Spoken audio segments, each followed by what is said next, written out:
Hello everybody, today I have another video demonstration, this time on the 7x7x9.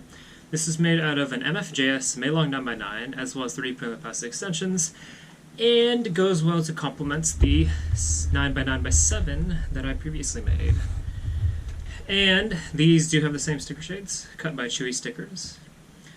And to better show those off, standard checkerboard pattern. And as you can probably hear, this is the post-process version of the puzzle. So it sounds smooth, and of course turns very well. As usual, the shades look great on this puzzle.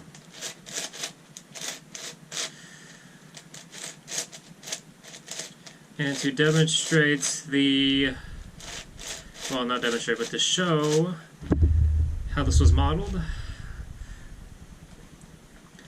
I have taken a stickerless puzzle base because unfortunately the MFJS Meilong 9x9s are only offered in stickerless, and I have glued on these plastic extensions.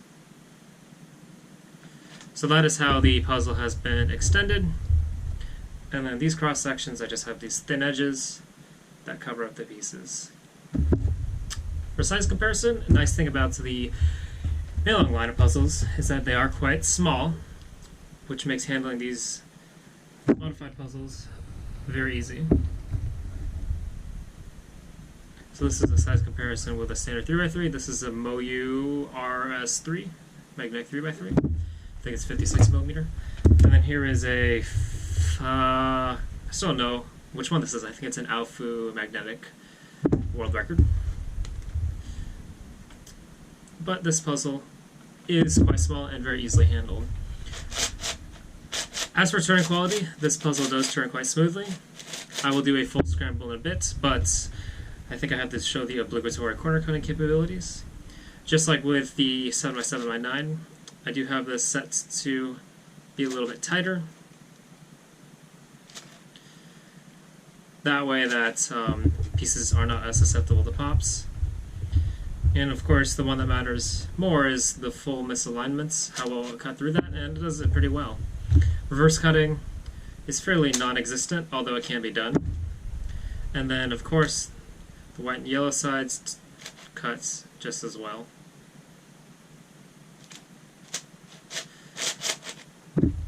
Yeah, so some performance algorithms. Since this puzzle is a little smaller than the 7x7 my 9, I can try a few other algorithms. Let's do a T-perm.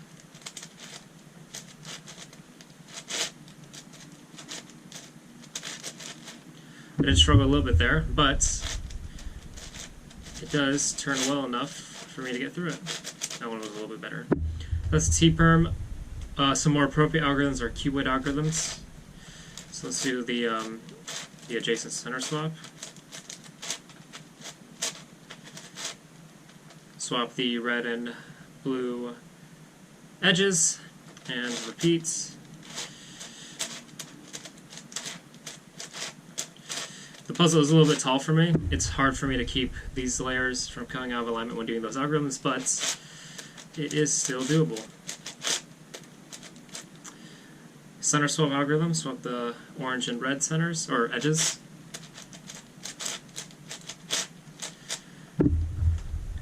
And yeah, so I will do a full scale of this puzzle now, just to better demonstrate the turning quality.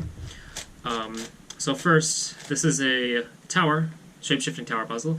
So I'm going to turn these axes by 180 degrees and the rest in 90-degree increments, just to get a full scramble.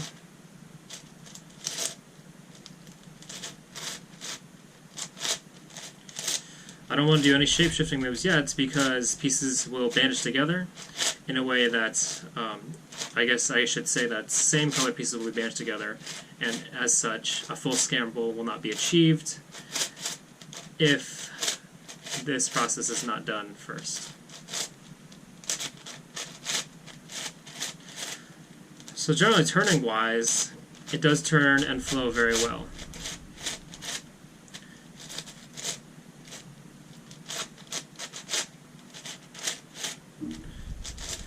so not having to worry too much about alignments when it's in the cuboid shape. However, I will need to pay more attention to alignment when it is shape shifted, and I will demonstrate that momentarily.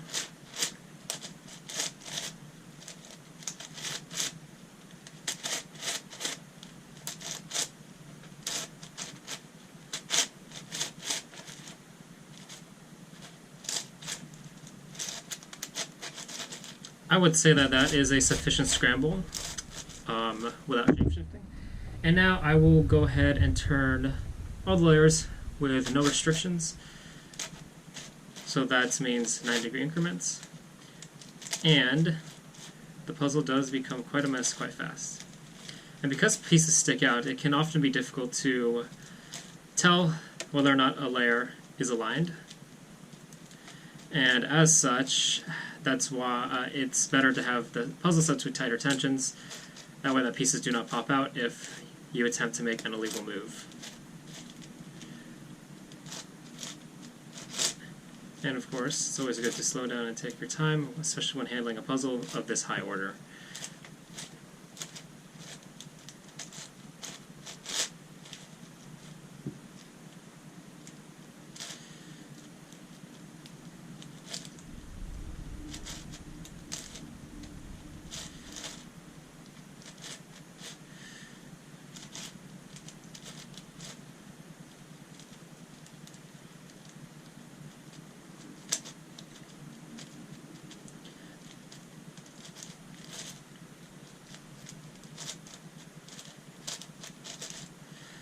So yeah, this has effectively become a bandaged 7x. It is bandaged into a 7x7.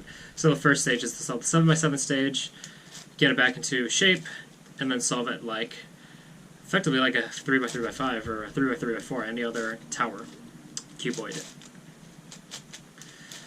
So I would say that that is a sufficient scramble, and that is what it currently looks like. Quite the mess, if I do say so myself.